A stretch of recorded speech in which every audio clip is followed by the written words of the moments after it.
Гэрэлт театр. Токио хотын Сугинами дүрэгт орших гэрэлт театр нь дэлхийн сонин содон барилгуудын тоонд зүй ясаар багтана. Төслийг санаачлагч Тоя Итакогийн удирдлаганд ор бүтсэн энэ театр нь ашиг сонирхлын бус цэвэр олон нийтэд зориулагдсан бүтээл юм. Зак Хойнзи театр нь нэг талаасаа сүрлэг өргөө шиг харагдах боловч нөгөө талаасаа хүүхдийн талбай дээр байрласан учраас үлгэрийн байшин мэт харагдах нь ч бий. Түүний хан ган төмрөөр хүнхэр хэлбэртэй хийгдсэн бөгөөд тэрэн дээр нь олон тооны дугуй хэлбэртэй цонхнууд байрлуулсан өнгө гэрлийн их үүсвэр болсон билээ. Түүний хан нь ган төмрөөр хүнхэр хэлбэртэй хийгдсэн бөгөөд тэрэн дээр нь олон тооны дугуй хэлбэртэй цонхнууд байрлуулсан өнгө гэрлийн их үүсвэр болсон билээ. Театрын дотор талыг бараа өнгийн 6 давхар дугуйр хэлбэртэй шат чимэх өгөөд үүгээр өгсөн театрын гол танхимд орж ирэх юм. Тэнд таныг урлаг соёлын олон сор болсон бүтээлүүд хүлээж байгаамаа.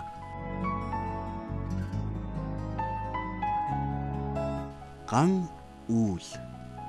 Гүлгэр төмрөн гадаргуутай үүлэн үүд толмит гэлэлцэн Чикаго хотын бодит тусгал болж байдаг. Энэтхэг гаралтай англи зураач болох Аниша Капуран энэ гайхамшигт бүтээлийг төрөвсөн бөгөөд түүний үүлэн үүдийг дэлхийн олон урлагийн мэрэгчлэнүүд үнэлдэг байна. Зэвэрдгүй гангаар хийгдсэн 100 тонны хүндтэй энэ бүтээл нь Америк Агнас хэмээх нэр бүхий шагналын эзэн болж байсан юм.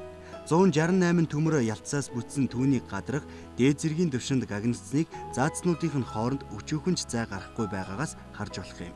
Үүлэн үүд нь мөнгөн усны тусгал шош хоёрыг санагдуулна.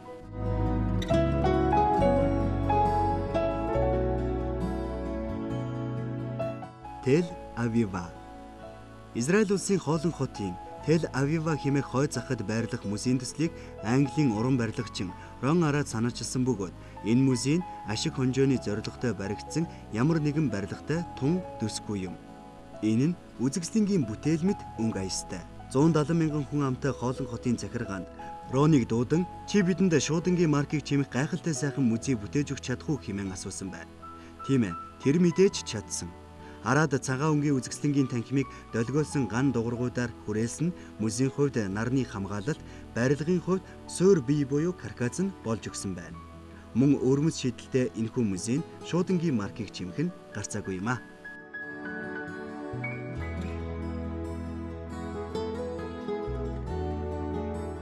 Венец хотын Бруно хороолол. Венец хотын бүх зүйл үнэхээр гайхалтай. Урт нарийн сувгнууд, чигтээ далайн үнэр, цэлбэрлэн хийсэн Итали байшин, мөн өглөө бүр хамар цоргиулан үнэрдэх шинэхэн барьсан круасан болон кофе. Хөл өмөнтэй том хотоос тусгаарлахыг хүссэн хүнд Бруно хэмээх арлан хороолол хамгийн шилдэг хувилбар. Хэдийгээр тэнд зогсоо зайгүй, яарч сандарсан жуулчид холгих боловч хаан нэгтээ нам гүм чимээгүй булан олдох нь гарцаагүй. Цагсгар моддын дор тухлан хэвтэж, цэвэр агаараар цээж дүрэн амьсгалж, өнгийн байшин болох загсны дэлгүүрүүдийг ажин суух юутай тааламжтай билээ. Тийм ээ, энэ бол Венец хотын Бруно хороолол юм.